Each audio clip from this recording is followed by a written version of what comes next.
नमस्कार बंधुरा एसएस दास किचेने आमी सुमिता आज निये एसेछि नतून एकटा रेसिपि।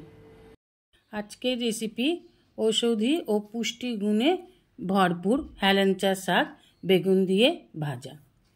निये निয়েছি এখানে এক আটি হেলেঞ্চা শাক খুব ভালোভাবে ছোট করে কেটে নিয়ে ভালো করে ধুয়ে নিতে হবে।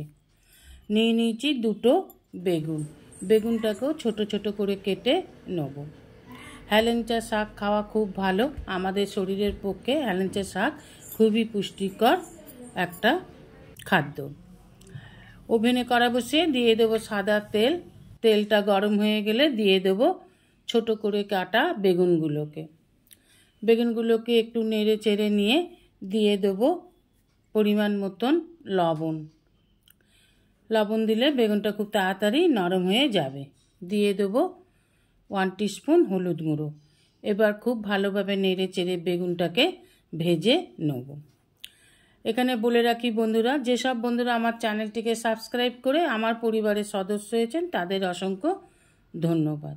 যেসব বন্ধুরা আমার চ্যানেলটিকে সাবস্ক্রাইব এখনও করেননি, আমার চ্যানেলের নতুন দর্শক, তাদের কাছে অনুরোধ রইল আমার চ্যানেলটিকে সাবস্ক্রাইব করে আমার পরিবারের সদস্য হওয়ার জন্য এবং পাশে থাকা বেল আইকনটিতে ক্লিক করে দেবেন নিউ ভিডিওর আপডেট যাতে সবার আগে আপনার কাছে পৌঁছে যায়। এবার বেগুনটা ভালোভাবে ভেজে নিয়ে দিয়ে দেবো কেটে ধুয়ে রাখা হেলেঞ্চা শাকগুলোকে। এবার একটু নাড়াচাড়া করলেই শাকগুলো নরম হয়ে যাবে। দেখুন শাকগুলো এখনই কত তাড়াতাড়ি কমে গেল। এবার নেড়ে চেড়ে দিয়ে দেবো ঢাকা। ঢাকা দিয়ে 2-3 মিনিট পর ঢাকা খুলে দেখুন শাকগুলো একদম নরম হয়ে গেছে। শাক দিয়ে অনেক জলও রিলিজ হয়ে গেছে। এই জলটাকে আমাদের নেড়ে নেড়ে শুকনো করে নিতে হবে। এবার খুব ভালোভাবে নাড়াচাড়া করে শাকটাকে নামিয়ে নিলেই তৈরি বেগুন দিয়ে হেলেঞ্চা শাক ভাজা। এইভাবে একেবারে কম মশলায় কম উপকরণে হেলেঞ্চা শাক বেগুন দিয়ে ভেজে খাবেন। যারা হেলেঞ্চা শাক তিতার জন্য খেতে পারেন না তারা এইভাবে বেগুন দিয়ে করে খাবেন, তিতা লাগবে না। হেলেঞ্চা শাক খাওয়া খুবই শরীরের পক্ষে উপকার। আপনার অমূল্য সময় দিয়ে ভিডিওটি দেখার জন্য আপনাকে অসংখ্য ধন্যবাদ। রেসিপিটা ভালো লাগলে অবশ্যই একটা লাইক, কমেন্ট, সাবস্ক্রাইব করার অনুরোধ রইল।